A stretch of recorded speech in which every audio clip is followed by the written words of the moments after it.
পথের পাঁচালী আরণ্যক বিভিন্ন কালজয়ী উপন্যাসের সাথে সাথে বিভূতিভূষণ বন্দ্যোপাধ্যায় লিখে গেছেন অসামান্য কিছু ছোট গল্প। সেই রকমই একটি ছোট গল্প আমাদের আজকের নিবেদন, পুঁই মাচা। গল্প পাঠে শুভদীপ, গল্পের সূত্রধর আমি পারমিতা। শুরু হচ্ছে আমাদের আজকের গল্প, পুঁই মাচা।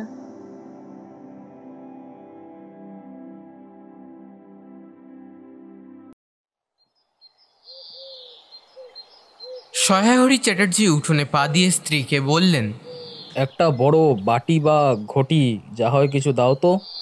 তারক্ষুড়ো গাছ কেটেছে, একটু ভালো রস আনি। স্ত্রী অন্নপূর্ণা খড়ের রান্নাঘরের মেঝেতে বসে শীতকালের সকালবেলা নারকেল তেল নিয়ে চুলে মাখছিলেন। স্বামীকে দেখে তাড়াতাড়ি গায়ের কাপড়টা একটু টেনে দিলেন মাত্র, কিন্তু বাটি কি ঘটি যেটা চাইলেন সেটা বের করে দেওয়ার জন্য বিন্দুমাত্র আগ্রহ তো দেখালেনই না, এমনকি কোনো কথাও বললেন না। সহায়হরি এগিয়ে এসে বললেন, কি হয়েছে? বসে থাকলে যে, দাও না একটা ঘটি। খেন্তি টেন্তি সব গেল কোথায় এরা? তুমি তেল মেখে ছোবে না বুঝি? অন্নপূর্ণা তেলের বোতলটা সরিয়ে স্বামীর দিকে কিছুক্ষণ চেয়ে থাকলেন, পরে অত্যন্ত শান্ত সুরে জিজ্ঞাসা করলেন, তুমি মনে মনে কি ভেবেছ বলতে পারো? স্ত্রীর অতিরিক্ত পূর্বাপেক্ষা শান্ত সুরে সহায়হরির মনে ভয়ের সঞ্চার হলো। এই যে ঝড়ের কিছুটা আগের যেমন আকাশ স্থির থাকে, সেটা বুঝতে পেরে তিনি মরিয়া হয়ে ঝড়ের প্রতীক্ষায় রইলেন। একটু আমতা আমতা করে বললেন, কেন? কি আবার কি?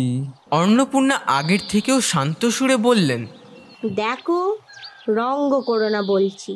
ন্যাকামি করতে হয় অন্য সময় করো। তুমি কিচ্ছু জানো না, কি খোঁজ রাখো না। অত বড় মেয়ে যার ঘরে, সে মাছ ধরে আর রস খেয়ে দিন কাটায় কি করে বলতে পারো? গ্রামে কি গুজব রটেছে জানো? সহায়হরি আশ্চর্য হয়ে জিজ্ঞাসা করলেন, কেন? কি গুজব? কি গুজব জিজ্ঞেস করো গিয়ে চৌধুরীদের বাড়ি। কেবল বাগদি ধুলে পাড়ায় ঘুরে ঘুরে জন্ম কাটালো। ভদ্রলোকের গ্রামে বাস করা যায় না। সমাজে থাকতে গেলে সেই রকমই মেনে চলতে হয়। সহায়হরি অবাক হয়ে কি বলতে যাচ্ছিলেন, অন্নপূর্ণা আগের সুরেই বলে উঠল, এক ঘরে করবে গো, তোমাকে এক ঘরে করবে। কাল চৌধুরীদের চণ্ডী মণ্ডপে এসব কথা হয়েছে। আমাদের হাতে ছোঁয়া জল কেউ খাবে নে। আশীর্বাদ হয়ে মেয়ের বিয়ে হলো নে। ও নাকি উৎসুগ্য করা মেয়ে। গ্রামের কোনো কাজে তোমাকে আর কেউ বলবে না। যাও, ভালোই হয়েছে তোমার। এখন গিয়ে দুলে বাড়ির বাগদি বাড়ির উঠোনে বসেই দিন কাটাও। সহায়হরি তাচ্ছিল্যের ভাব প্রকাশ করে বলল, এই আমি বলি, না জানি কি ব্যাপার, এক ঘরে সবাই এক ঘরে করেছেন, এবার বাকি আছেন কালীময় ঠাকুর। অন্নপূর্ণা তেলে বেগুনে জ্বলে উঠলেন। কেন? তোমাকে এক ঘরে করতে বেশি কিছু লাগে নাকি? তুমি কি সমাজের মাতা, না একজন মাতব্বর লোক? চাল নেই, চুলো নেই, এক করার মুরদ নেই, চৌধুরীরা তোমায় এক ঘরে করবে আর এমন কি কঠিন কথা? আর সত্যিই তো একদিকে ধাড়ি মেয়ে হয়ে উঠলো। হলো যে 15 বছরের, বাইরে কমিয়ে বলে বেড়ালে কি হবে? লোকের চোখ নেই। না বিয়ে দেওয়ার ইচ্ছে না কিছু, আমি কি যাব পাত্র ঠিক করতে? সশরীরে যতক্ষণ স্ত্রীর সামনে থাকবেন, স্ত্রীর গলার সুর ততক্ষণ কমার কোনো সম্ভাবনা নেই বুঝে সহায়হরি উঠোন থেকে তাড়াতাড়ি একটা কাঁসার বাটি নিয়ে খিড়কির দুয়ার লক্ষ্য করে যাত্রা করলেন। কিন্তু খিড়কির দুয়ারের একটু এদিকে কি দেখে হঠাৎ থেমে গেলেন এবং আনন্দপূর্ণ স্বরে বলে উঠলেন, এসব কি রে খেন্তিমা? এসব কোথা থেকে আনলি? এ যে 14-15 বছরের একটা মেয়ে, দুটো ছোট ছোট মেয়ে পেছনে নিয়ে বাড়ি ঢুকলো। তাদের হাতে এক বোঝা পুঁই শাক। ডাঁটাগুলো মোটা আর হলদে। হলদে চেহারা দেখলে মনে হয় কারা পাকা পুঁই গাছ উপড়ে ফেলে উঠোনের জঙ্গল তুলে দিচ্ছিল। মেয়েটি তাদের উঠোনের জঙ্গল প্রাণপণে তুলে এনেছে। ছোট মেয়ে দুটোর মধ্যে একজনের হাত খালি, অপরটির হাতে 2-3 পাকা পুঁইপাতা জড়ানো কোনো জিনিস। বড় মেয়েটি খুব লম্বা, গোলগাল চেহারা, মাথার কালো চুলগুলো অগোছালোভাবে বাতাসে উড়ছে। মুখখানা খুব বড়, চোখ দুটো ডাগর ডাগর ও শান্ত। তো সরু সরু কাচের চুড়িগুলো 2 পয়সা ডজনের একটা সেফটি পিন দিয়ে একসাথে করে আটকানো। পিনটির বয়স খুঁজতে গেলে প্রাগৈতিহাসিক যুগে গিয়ে পড়তে হয়। এই বড় মেয়েটির নামই বোধহয় খেন্তি, কারণ সে তাড়াতাড়ি পেছনে ফিরে তার পেছনে থাকা মেয়েটির হাত থেকে 2 পাতা জড়ানো জিনিসটা মেলে ধরে বলল, চিংড়ি মাছ বাবা, গয়া বুড়ির কাছ থেকে রাস্তায় নিলাম, দিতে চায় না, বলে তোমার বাবার কাছে আর দিনকার দরুন 2 পয়সা বাকি আছে।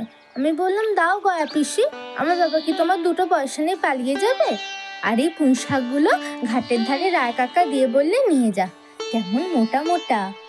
অন্নপূর্ণা উঠোন থেকে অত্যন্ত ঝাঁজের সঙ্গে চিৎকার করে উঠলেন, নিয়ে যা। আহ, কি অমৃতই তোমাকে তারা দিয়েছে। পাকা পুঁই ডাঁটার কাঠ হয়ে গেছে, 2 দিন পরেই ফেলে দিত। নিয়ে যা। আর উনি তাদের আগাছা উঠিয়ে নিয়ে এসেছেন, ভালোই হয়েছ, তাদের আর নিজেদের কষ্ট করে কাটতে হলো না। যত পাথুরে বোকা সব মরতে আসে আমার ঘাড়ে। ধাড়ি মেয়ে, বলে দিয়েছি না তোমায়, বাইরে কোথাও পা দিও না। লজ্জা করে না এপাড়া সেপাড়া করে বেড়াতে? বিয়ে হলে যে 4 ছেলের মা হতে, খাওয়ার নামে আর যেন না থাকে না। না, কোথায় বেগুন আর একজন কোথায় চড়ে বেড়াচ্ছেন, কোথায় রস, কোথায় ছাই, কোথায় পাশ। ফেল বলছি, ওসব ফেল। মেয়েটি শান্ত অথচ ভয় মিশ্রিত দৃষ্টিতে মায়ের দিকে চেয়ে হাতের বাঁধন আলগা করে দিল। পুঁইশাকের বোঝা মাটিতে পড়ে গেল। অন্নপূর্ণা বকে চলে গেলেন, যা তো রাধি, ও আপদগুলো টেনে খিড়কির পুকুরের পাড়ে ফেলে দিয়ে আয়। ফের যদি বাড়ির বার হতে দেখেছি, তবে ঠ্যাং খোড়া করি না তো দেখো। বোঝা মাটিতে পড়ে গিয়েছিল। ছোট মেয়েটা কলের পুতুলের মতো সেগুলো তুলে নিয়ে খিড়কির অভিমুখে চলল, কিন্তু ছোট মেয়ে অত বড় পচা আঁকড়াতে পারল না। অনেকগুলো ডাটা এদিক ওদিক ঝুলতে ঝুলতে চলল। সয়াহরির ছেলেমেয়েরা তাদের মাকে অত্যন্ত ভয় করত। সয়াহরি আমতা আমতা করে বলতে গেলেন, তা এনেছে ছেলে মানুষ খাবে বলে, তুমি আবার বরং। পুঁইশাকের বোঝা নিয়ে যেতে যেতে ছোট মেয়েটা ফিরে দাঁড়িয়ে মার মুখের দিকে চেয়ে রইল। অন্নপূর্ণা তার দিকে চেয়ে বললেন, নিয়ে যা, খেতে হবে না। মেয়ে মানুষের আবার অত নোলা কিসের? এক পাড়া থেকে আরেক পাড়ায় নিয়ে আসবে 2 পাকা পুঁইশাক ভিক্ষে করে। যা যা, তুই যা, দূর করে বনে দিয়ে আয়। সয়াহরি বড় মেয়ের মুখের দিকে চেয়ে দেখলেন তার 2 চোখ জলে ভরে এসেছে। তার মনে বড় কষ্ট হলো, কিন্তু মেয়ের যতই স্বাদের জিনিস হোক, পুঁইশাকের পক্ষাবলম্বন করে দুপুরবেলা স্ত্রীকে চটাতে তিনি আদৌ সাহসী হলেন না। নিঃশব্দে খিড়কির দৌড় দিয়ে বেরিয়ে গেলেন।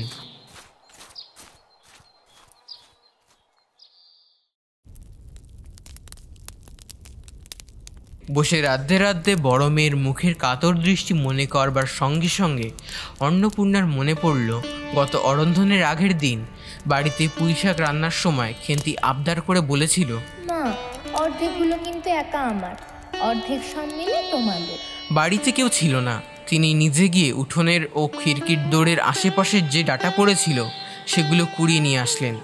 বাকিগুলো কুড়োনো যায় না, ডোবার ধারে ছাই গাদায় ফেলে দিয়েছে। কুচো চিংড়ি দিয়ে এইভাবেই চুপি চুপি পুঁইশাকের তরকারি রান্না করলেন। দুপুরবেলা খেন্তি পাতে পুঁইশাকের চচ্চড়ি দেখে বিস্ময় ও আনন্দপূর্ণ ডাগর চোখে মায়ের দিকে ভয়ে ভয়ে চাইল, কিন্তু 2-1 এদিক ওদিক ঘুরে আসতে অন্নপূর্ণা দেখলেন উক্ত পুঁইশাকের এক টুকরো তার পাতে পড়েনি। পুঁইশাকের উপর তার এই মেয়ের কি লোভ তা তিনি জানতে জিজ্ঞাসা করলেন, কি রে খেন্তি, আরেকটি চচ্চড়ি দি? খেন্তি সঙ্গে সঙ্গে ঘাড় নেড়ে আনন্দিতজনক প্রস্তাব সমর্থন করল। কী ভেবে অন্নপূর্ণার চোখে জল আসলো। চাপতে গিয়ে তিনি চোখ উঁচু করে চালের পাতায় গোজা ডাল থেকে শুকনো লঙ্কা পোড়াতে লাগলেন।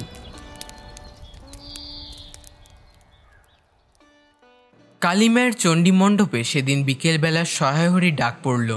সংক্ষিপ্ত ভূমিকা। 7 বার পর কালীমায় উত্তেজিত স্বরে বললেন, সেসব দিন কি আর আছে ভাইয়া? এই ধরো কেষ্ট মুখুজ্জে, স্বভাব নইলে পাত্র দেব না, স্বভাব নইলে পাত্র দেব না করে কি কাণ্ডটাই করলে। অবশেষে কিনা হরি ছেলেটাকে ধরে পড়ে মেয়ের বিয়ে দেয়, তবেই রক্ষ। তারা কি স্বভাব! রাম বলো 6-7 পুরুষের ভঙ্গ, পচা ক্ষত্রিয়। তা সমাজে সেসব শাসনের দিন কি আর আছে? দিন দিন চলে যাচ্ছে। বেশি দূরে যাই কেন, এই তো তোমার মেয়েটি 13 বছরে। সয়াহরি বাধা দিয়ে বলতে গেল, এই শ্রাবণে 13-এ। আহা, 13 আর 16 তফাৎটা কিসের শুনি? 13 আর 16 তফাৎটা কিসের? আর সে 13ই হোক আর 16ই হোক, চাই 85 হোক, তাতে আমাদের দরকার নেই। সে তোমার হিসেব তোমার কাছে। কিন্তু পাত্রর আশীর্বাদ হয়ে গেল, তুমি বেঁকে বসলে কি জন্য শুনি? ও তো এক প্রকারের উৎসুক করা মেয়ে। আশীর্বাদ হও যা, বিয়ে হও তা, 7 পাকের যা বাকি। এই তো সমাজে বসে এসব কাজগুলো তুমি যে করবে আর আমরা বসে বসে দেখব, এ তুমি মনে ভেবো না। সমাজের বামুনদের যদি তাতে যাতে মারবার ইচ্ছা না থাকে, মেয়ের বিয়ের বন্দোবস্ত করে ফেলো। পাত্তর রাজপুত্র না হলে পাত্তর মেলে না। গরিব মানুষ দিতে থুতে পারবে না বলেই শ্রীমন্ত মজুমদারের ছেলেকে ঠিক করে দিলেন। আর লেখাপড়া নাই বা জানলো, জজ ব্যারিস্টার না হলে কি মানুষ হয় না? দিব্যি বাড়ি, বাগান, পুকুর। শুনলুম এবার নাকি 20 জমিতে 4টি আমন ধানও করেছে। ব্যাস রাজার হাল। 2 ভাইয়ের সংসারে অভাবটা কি? ইতিহাসটা হচ্ছে এই যে মণিগায়ের উক্ত মজুমদার মশাইয়ের পুত্রটি কালিময় ঠিক করে দিয়েছিলেন, কিন্তু কালিময় মাথা ব্যথা করে সয়াহরির মেয়ের বিয়ের সম্বন্ধ মজুমদার মশাইয়ের ছেলের সঙ্গে ঠিক করতে গেলেন। তার কারণ নির্দেশ করতে গিয়ে কেউ কেউ বলেন যে কালিময় নাকি মজুমদার মশাইয়ের কাছ থেকে অনেক টাকা ধার করেছেন, অনেক দিনের সুদ পর্যন্ত বাকি, শীঘ্র নালিশ হবে ইত্যাদি। এই গুজব যে শুধু অবান্তর সেটা নয়, এটার কোনো ভিত্তি আছে সেটাও বলা যায় না। এটা দুষ্ট পক্ষের রটনা মাত্র। যাই হোক, পাত্রপক্ষ আশীর্বাদ করে যাওয়ার দিন কতক পরেই সয়াহরি বুঝতে পারেন পাত্রটি কয়েক মাস আগে নিজের গ্রামে কি একটা করবার ফলে গ্রামের এক কুম্ভাকার বধূর আত্মীয় স্বজনের হাতে বেদম প্রহার খেয়ে কিছুদিন শয্যাগত ছিল। এরকম পাত্রে মেয়ে দেখার প্রস্তাব মনের মতো না হওয়ায় সয়াহরি সে সম্বন্ধ ভেঙে দেন। দিন 2 পরের কথা, সকালে উঠে সয়াহরি উঠোনে বাতাবি লেবু গাছের ফাঁক দিয়ে যেটুকু নিতান্ত কুচি রাঙা রোদ আসছিল, তারই আতপে বসে আপন মনে তামাক টানছিল। বড় মেয়ে খেন্তি এসে চুপি চুপি বলল, বাবা যাবে না? মা ঘাটে গেল। সয়াহরি একবার বাড়ির পাশের ঘাটের পথের দিকে কি যেন চেয়ে দেখলেন, পরে নিম্নস্বরে বললেন, যা শিগগির শাবলখানা নিয়ে আয় দেখি। কথা শেষ করে তিনি উৎকণ্ঠের সঙ্গে জোরে জোরে তামাক টানতে লাগলেন এবং পুনরায় একবার কি জানি কেন খিড়কির দিকে সতর্ক দৃষ্টি নিক্ষেপ করলেন। ইতিমধ্যে প্রকাণ্ড ভারী একটা লোহার শাবল 2 হাত দিয়ে আঁকড়ে ধরে খেন্তি এসে পড়ল। তৎপর পিতা পুত্রী সাবধানে সামনের দরজা দিয়ে বাইরে বের হয়ে গেল। এদের ভাব দেখে মনে হচ্ছিল এরা কারোর ঘরে শীত দেবার উদ্দেশ্যে চলেছে। অন্নপূর্ণা স্নান করে সবে কাপড় ছেড়ে উনুন ধরাবার জোগাড় করছেন। মুখুর্জির বাড়ির ছোট খুকি দুগ্গা এসে বলল, খুড়িমা, মা বলে দিল খুড়িমাকে গিয়ে বল মা ছোবে না, তুমি আমাদের নবান্নটা মেখে আর ঋতুর ঘটগুলো বের করে দিয়ে আসবে। মুখুর্জি বাড়ি ও পাড়ায় যাবার পথে বাধারের এক জায়গায় শেওড়া বনভাট রাংচিতা বনচালতার গায়ে শীতের সকালে এক লতা পাতার ঘন গন্ধ বন থেকে বের হয়ে আসছিল। একটা লেজ ঝোলা হলদে পাখি আমড়া গাছের ডাল থেকে ও ডালে যাচ্ছে। কাজ থেকে ফিরতে অন্নপূর্ণার কিছুটা দেরি হলো। বাড়ি ফিরতে দেখলেন খেন উঠোনের রোদে বসে তেলের বাটি সামনে নিয়ে খোপা খুলছে। তিনি তীক্ষ্ণ দৃষ্টিতে মেয়ের দিকে চেয়ে বললেন, এখনো স্নান করতে যাসনি? কোথায় ছিলি এতক্ষণ? খেন্তি তাড়াতাড়ি উত্তর দিল, এই যে যাই মা, এক্ষুনি যাবো আর আসবো। খেন্তি স্নান করতে যাবার একটুখানি পরেই সয়াহরির উৎসাহের সঙ্গে 15-16 সের ভারী একটা মেটে আলু ঘাড়ে করে কোথা থেকে এসে উপস্থিত হলেন এবং সামনে স্ত্রীকে দেখে কৈফিয়তের দৃষ্টিতে সেদিকে চেয়ে বললেন, ওই ও পাড়ার মহেশা চৌকিদার। রোজই বলে, কর্তা ঠাকুর, তোমার বাপ থাকতে তবু মাসে মাসে এদিকে তোমাদের পায়ের ধুলো পড়তো, তা আজকাল তো তোমরা আর আসো না। এই বেড়ার গায়ে মেটে আলু করে রেখেছি, তার দাদা ঠাকুর বরং। অন্নপূর্ণা স্থির দৃষ্টিতে স্বামীর দিকে চেয়ে বললেন, বরজপোতার বনের মধ্যে বসে খানিক আগে কি করছিলে শুনি? সহায়রী অবাক হয়ে বললেন, আমি? না, আমি কখনো না। এই তো আমি। অন্নপূর্ণা আগের মতোই স্থির দৃষ্টিতে স্বামীর দিকে চেয়ে বললেন, চুরি তো করবেই, 3 কাল গেছে 1 কাল আছে, মিথ্যে কথাগুলো এখন আর বলো নে, আমি সব জানি। মনে মনে ভেবেছিলে আপদ ঘাটে গিয়েছে আর কি, দুর্গার মা ডেকে পাঠিয়েছিল।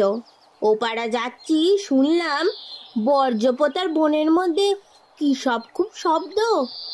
তখনই আমি বুঝতে পেরেছি সারা পেয়ে শব্দ বন্ধ হয়ে গেল। যেই আবার খানিক দূর গেলাম, আবার দেখি শব্দ। তোমার তো ইহকালও নেই, পরকালও নেই, চুরি করতে ডাকাতি করতে যা করতে ইচ্ছা হয় তাই করো, কিন্তু মেয়েটাকে আবার এর মধ্যে নিয়ে গিয়ে ওর মাথা খাওয়া কিসের জন্যে? সহায়রী হাত নেড়ে বরজপাতায় তাহার উপস্থিত থাকার বিরুদ্ধে কতগুলো প্রমাণ উপস্থাপন করবার চেষ্টা করতে গেল, কিন্তু স্ত্রীর চোখের দৃষ্টির সামনে তাহার বেশি কথা এলো না, বা কথাগুলো উক্তিগুলোর মধ্যে কোনোরূপ সম্বন্ধ খুঁজে পাওয়া গেল না। খেন্তি 8 ঘন্টা পরে স্নান সেরে বাড়ি ঢুকলে সামনে মেটে আলোর দিকে একবার আর চোখে চেয়ে নিরীহ মুখে আলনায় অত্যন্ত মনোযোগের সহিত কাপড় মেলে দিচ্ছিল। অন্নপূর্ণা ডাকলেন, খেন্তি, একবার এদিকে আয় তো, শুনে যা। মায়ের ডাক শুনে খেন্তির মুখ শুকিয়ে গেল। সে ইতস্তত করতে করতে মার নিকটে আসলে তিনি জিজ্ঞাসা করলেন, এই মেটে আলুটা দুজনে মিলে তুলে এনেছিস না? খেন্তির মার মুখের দিকে একটুখানি চেয়ে থেকে একবার ভূপতিত মেটে আলুটার দিকে চেয়ে তাকালো, পরে পুনরায় মায়ের মুখের দিকে চাইল এবং সঙ্গে সঙ্গে ক্ষিপ্র দৃষ্টিতে একবার বাড়ির সামনে বাঁশঝাড়ের মাথার দিকেও চেয়ে নিল। তাহার কপালে বিন্দু বিন্দু ঘাম দেখা দিল, কিন্তু মুখ দিয়ে কথা বের হলো না। অন্নপূর্ণা কড়া সুরে বললেন, কথা বলছিস না যে বড়? এই মেটে আলু তুই এনেছিস কিনা? হ্যাঁ। অন্নপূর্ণা তেলে বেগুনে জ্বরে উঠে বললেন, পাজি, আজ তোমার পিঠে আমি আস্ত কাঠের চেলা ভাঙবো, তবে ছাড়বো। বরজপোতার বনে গেছে মেটে আলু চুরি করতে, সমর্থ মেয়ে, বিয়ের যোগ্য হয়ে গেছে। কোন কালে সেই এক গলা বিজন বন, যার মধ্যে দিন দুপুরে বাঘ লুকিয়ে থাকে, তার মধ্যে থেকে পরের আলু তুলে নিয়ে এলো। যদি গোসাইরা চৌকিদার ডেকে তোমায় ধরিয়ে দেয়, তোমার কোন শ্বশুর এসে তোমায় বাঁচাতো? আমার জোটে খাবো, না জোটে না খাবো, তা বলে পরের জিনিসে হাত? এই মেয়ে নিয়ে আমি কি করবো মা?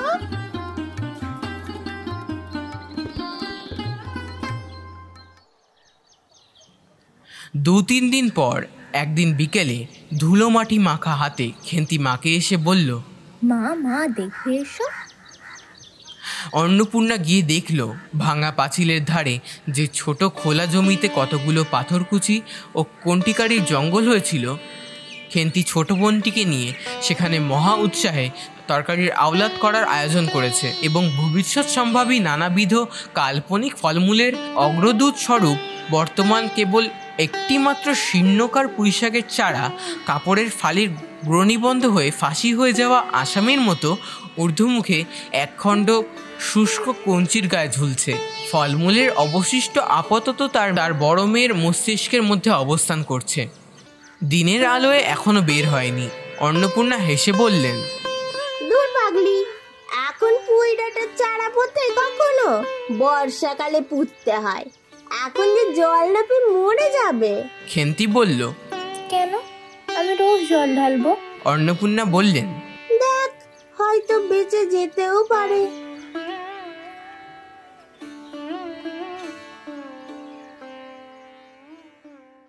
আজকাল রাতে খুব শিশির হয়, খুব শীত পড়েছে। সকালে উঠে সহায়হরি দেখলেন তার দুই ছোট মেয়ে দোলাই গায়ে বেঁধে রোদ উঠবার প্রত্যাশায় উঠোনের কাঠতলায় দাঁড়িয়ে আছে। একটা ভাঙা ঝুড়ি করে খেন্তি শীতে কাঁপতে কাঁপতে মুখুর্জি বাড়ির হইতে গোবর কুড়িয়ে নিয়ে আসে। সহায়হরি বললেন, হ্যাঁ মা খেন্তি, তা সকালে উঠে জামাটা গায়ে দিতে তোর কি হয়? দেখ কেমন এই শীত। আচ্ছা দিচ্ছি বাবা। কই শীত তেমন তো। সহায়হরি বললেন, হ্যাঁ দে মা, এক্ষুনি দে। অসুখ বিসুখ 5 রকম হতে পারে, বুঝলি তো। সহায়হরি বের হয়ে গেলেন। ভাবতে ভাবতে গেলেন, তিনি কি অনেক দিন মেয়ের মুখে ভালো করে তাকাননি? খেন্তির মুখ এমন সুশ্রী হয়ে উঠেছে। জামার ইতিহাস নিম্নলিখিত রূপা বহু বছর অতীত হলো। হরিপুরের রাসের মেলা থেকে সহায়হরি কালো সার্জের এই 2.5 টাকা মূল্যের জামাটি কিনে আনেন। ছিঁড়ে যাওয়ার পর তাতে কতবার রিফু ইত্যাদি করা হয়েছিল। সম্প্রতি গত বছর হইতে খেন্তির স্বাস্থ্যোন্নতি হওয়ার কারণে জামাটি তার গায়ে হয় না। সংসারের এসব খোঁজ সহায়হরি রাখেন না। জামার বর্তমান অবস্থা অন্নপূর্ণারও জানা ছিল না। খেন্তির নিজস্ব ভাঙা টিনের তোরঙ্গের মধ্যে ওটা থাকত। পৌষ সংক্রান্তি সন্ধেবেলা অন্নপূর্ণা একটি কাশিতে চালের গুঁড়ো, ময়দা ও গুড় দিয়ে চটকাচ্ছিলেন। একটা ছোট বাটিতে 1 বাটি তেল। খেন্তি করুণীর নিচে একটি কলার পাতা পেরে 1 খালা নারকেল কুটছে। অন্নপূর্ণা প্রথমে খেন্তির সাহায্য নিতে রাজি হননি, কারণ সে যেখানে সেখানে বসে, বনে বাজারে ঘোরে, তার কাপড় চোপড় স্বাস্থ্যসম্মত ও সূচি না। অবশেষে খেন্তি নিতান্ত জোর করায় হাত পা ধুয়ে শুষ্ক কাপড় পরিয়ে তাকে বর্তমান পদে নিযুক্ত করেছেন। ময়দার গোলা মাখা শেষ হলে অন্নপূর্ণা উনুনে খোলা চাপাতে যাচ্ছিলেন। ছোট মেয়ে রাধি হঠাৎ ডান হাতখানা পেতে বলল, মা ওই একটু। অন্নপূর্ণা গামলাটায় একটুখানি গোলা তুলে নিয়ে হাতের আঙুল 5টি দ্বারা একটি বিশিষ্ট মুদ্রা রচনা করে সেইটুকু রাধির প্রসারিত হাতের উপর দিলেন।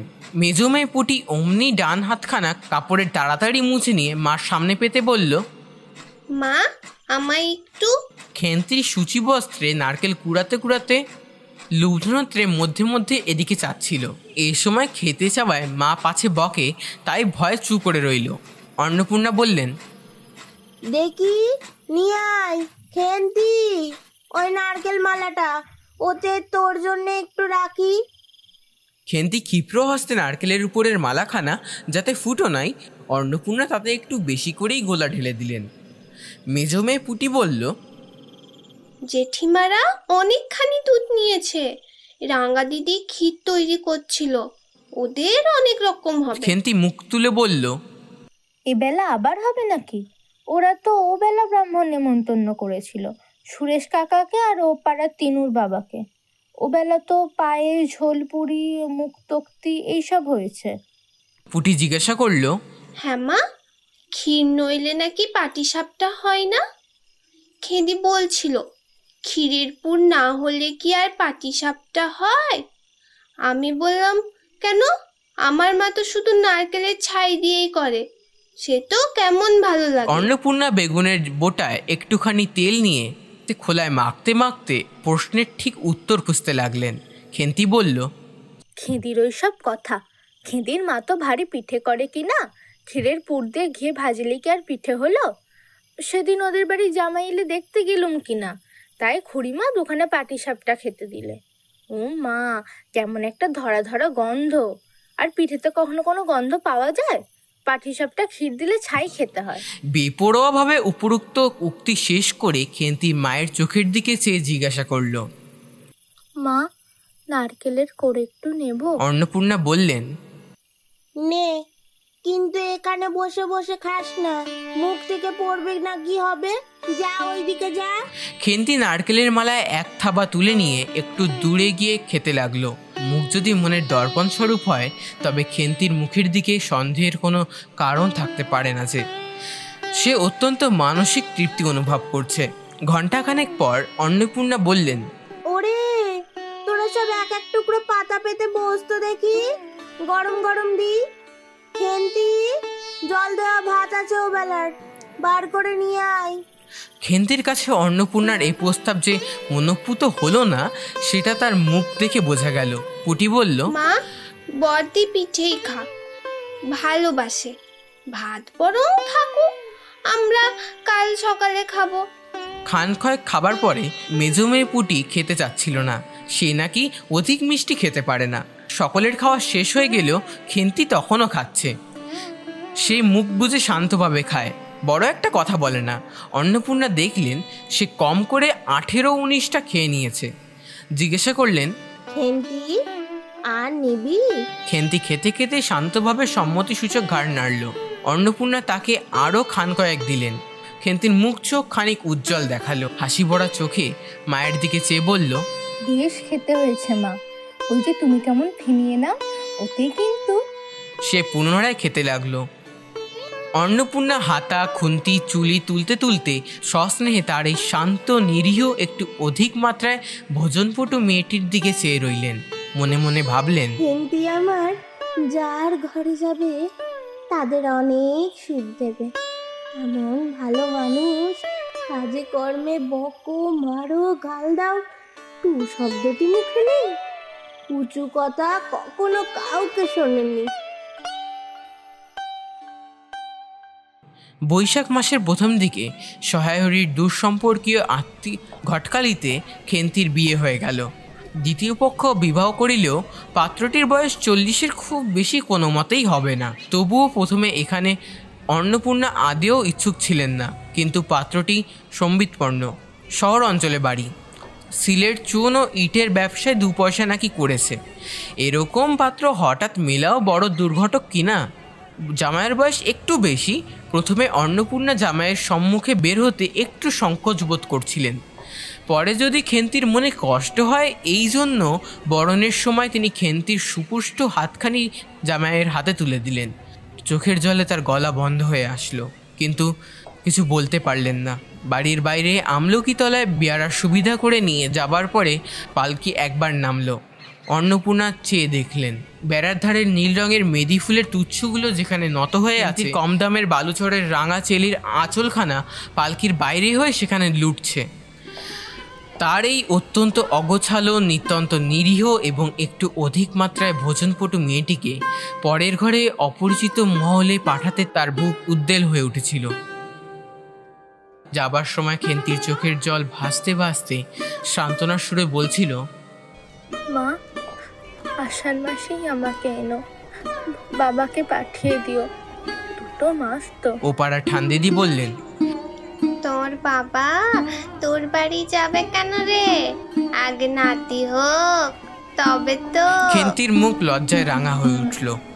জল ভরা ডাগর চোখের উপর একটুখানি লাজুক হাসির আভা মেখে সে একগুঁয়েমি স্বরে বলল, না, যাবে না বই কি, দেখো তো কেমন না যান।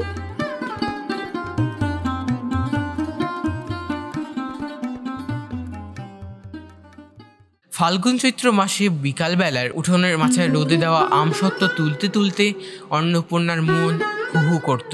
তার অনাচারী ললাহাবি মেয়েটি আজ বাড়িতে নেই যে। কোথা থেকে বেরিয়ে এসে লজ্জাহীনার মতো হাতখানি পেতে মিনতির সুরে অমনি বলবে, মা, বলবে একটা কথা, ওই কোনটা ছিল একটুখানি। 1 বছরের উপর হয়ে গেছে। পুনরায় আষাঢ় মাসের বর্ষা নেমেছে। ঘরের দাওয়ায় বসে সহায়হরি প্রতিবেশী বিষ্ণু সরকারের সঙ্গে কথা বলছেন। সহায়হরি আমাকে শাস্তে শাস্তে বললেন, ও তুমি ধরে রাখো, ওরকম হবেই দাদা। আমাদের অবস্থা লোকের ওর চেয়ে ভালো আর কি জুটবে। বিষ্ণু সরকার তালপাতার চাটাইয়ের উপর উবু হয়ে বসেছিলেন। দূর হইতে দেখলেন মনে হবার কথা তিনি রুটি করবার জন্য ময়দা চটকাচ্ছেন। গলা পরিষ্কার করে বললেন, না সব তো, আর তাছাড়া আমি যা দেবো নগদই দেবো। তোমার মেয়েটার কি হয়েছিল গো? সহায়হরি হুকোটায় 5-6টি টান দিয়ে কাস্তে কাস্তে বলল, বসন্ত হয়েছিল শুনলাম। ব্যাপার কি দাঁড়ালো বুঝলে? মেয়ে তো কিছুতে পাঠাতে চায় না। 250 আন্দাজ টাকা বাকি ছিল। বলল ও টাকা আগে দাও, তবে মেয়ে নিয়ে যাও। তারপর বললাম টাকাটা ভায়া ক্রমে ক্রমে দিচ্ছি। পুজোর তত্ত্ব কম করেও 30 টাকার কম হবে না ভেবে দেখলাম কিনা। মেয়ের নানা নিন্দে উঠল।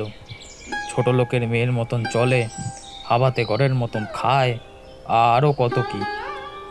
পৌষ মাসে দেখতে গেলাম, মেয়েটাকে ফেলে থাকতে পারতাম না, বুঝলে। সহায়হরি হঠাৎ কথা বন্ধ করে জোরে মিনিট কতক ধরে হুকায় টান দিতে লাগলেন। কিছুক্ষণ দুজনের কোনো কথা শোনা গেল না। অল্পক্ষণ পরে বিষ্ণু সরকার বললেন, তারপর? আমার স্ত্রী অত্যন্ত কান্নাকাটি করতে পৌষ মাসে দেখতে গেলাম। মেয়েটার যে অবস্থা করেছে, শাশুড়িটা শুনিয়ে শুনিয়ে বলতে লাগলো, না জেনে শুনে ছোট লোকের সঙ্গে কুটুম্বিতে করলেই এরকম হয়, যেমনি মেয়ে তেমনি বাপ। পৌষ মাসের দিনে মেয়ে দেখতে এলেন শুধু হাতে। পরে বিষ্ণু সরকারের দিকে চেয়ে বললেন, বলি, আমরা ছোট লোক কি বড় লোক, তোমার তো সরকার পুরো জানতে বাকি নেই। বলি, পরমেশ্বর চ্যাটার্জির নামে নীলকুঠির আমলে এই অঞ্চলে বাঘে গরুতে এক ঘাটে জল খেয়েছে। আজই না হয় আমি প্রাচীন। বিষ্ণু সরকার সমর্থন সূচক একটা অস্পষ্ট শব্দ করে বার কত ঘাড় নাড়লেন। তারপর ফাল্গুন মাসেই তার বসন্ত হলো। এমন চামার, বসন্ত গায়ে বেরুতেই টালায় আমার এক দুঃসম্পর্কের বোন আছে। একবার কালীঘাটে পুজো দিতে এসে তার খোঁজ পেয়েছিল, তারই ওখানে ফেলে রেখে গেল। আমায় না একটা সংবাদ, না কিছু। তারা আমায় সংবাদ দেয়, তা আমি গিয়ে দেখতে পাওনি? না, এমনি চামার, গহনাগুলো অসুস্থ অবস্থাতেই গা থেকে খুলে নিয়ে তবে টালায় পাঠিয়ে দিয়েছে। যাক, তা চলো যাওয়া যাক, বেলা গেল। চার কি ঠিক করলে? পিঁপড়ের টোপে মুড়ির চার তো সুবিধে হবে না।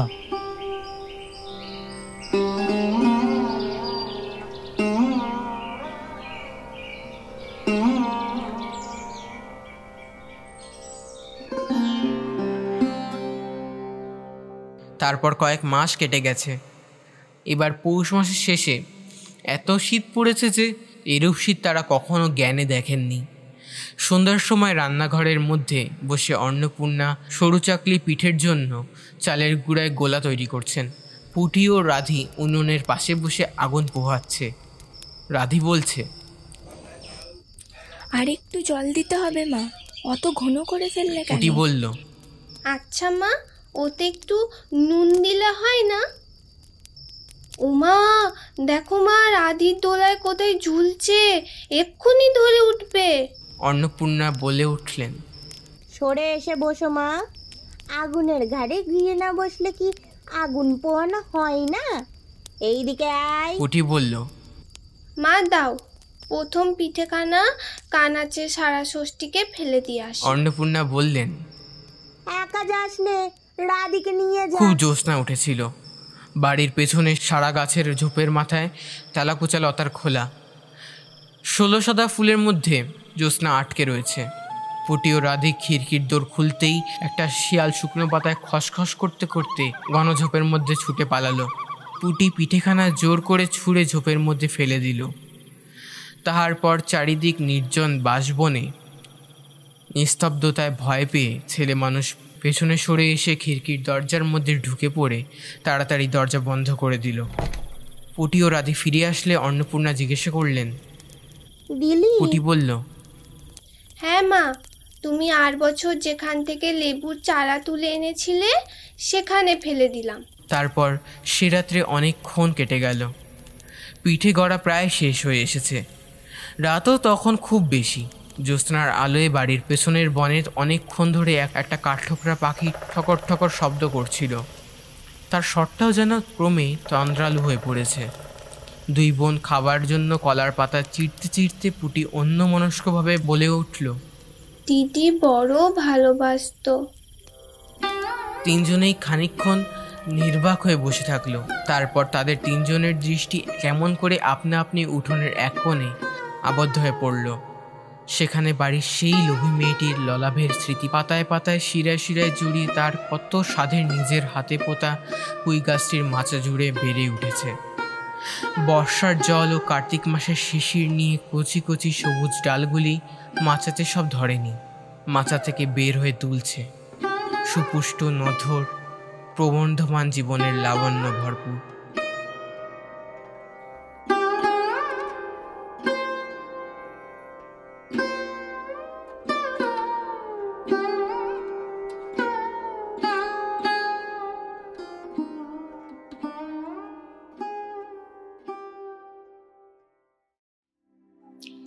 শেষ হলো আমাদের আজকের নিবেদন পুঁইমাচা। গল্প পাঠে শুভদীপ, গল্পের প্রধান সূত্রধর আমি পারমিতা, খেন্তি পূর্ণিমা, সহায় হরি চাটুর্যের ভূমিকায় প্রিয়াংশু, অন্নপূর্ণার ভূমিকায় পারমিতা, রাধের ভূমিকায় সৌমিলি, পুনির ভূমিকায় অঙ্কিতা, দুর্গার ভূমিকায় প্রিয়া, কালিময়ের ভূমিকায় দীপঙ্কর, বিশুর ভূমিকায় সংগ্রাম, ঠান্দির ভূমিকায় অঙ্কিতা, খেন্তির শাশুড়ির ভূমিকায় অরিত্রা। পোস্টার ডিজাইন করেছে টিম গল্পতেই জব্দ। সাউন্ড ডিজাইন করেছে শুভদীপ বাইন। ডিরেকশন এবং প্রোডাকশনে রয়েছে অঙ্কিতা পাণ্ডে এবং পারমিতা মজুমদার। বিশেষ ধন্যবাদ সৌরভী বাইন, নীলাঞ্জনা, পারমিতা এবং অঙ্কিতা। শেষ হলো আমাদের আজকের নিবেদন বিভূতিভূষণ বন্দ্যোপাধ্যায়ের পুঁইমাচা। ফিরে আসবো পরবর্তী গল্পে।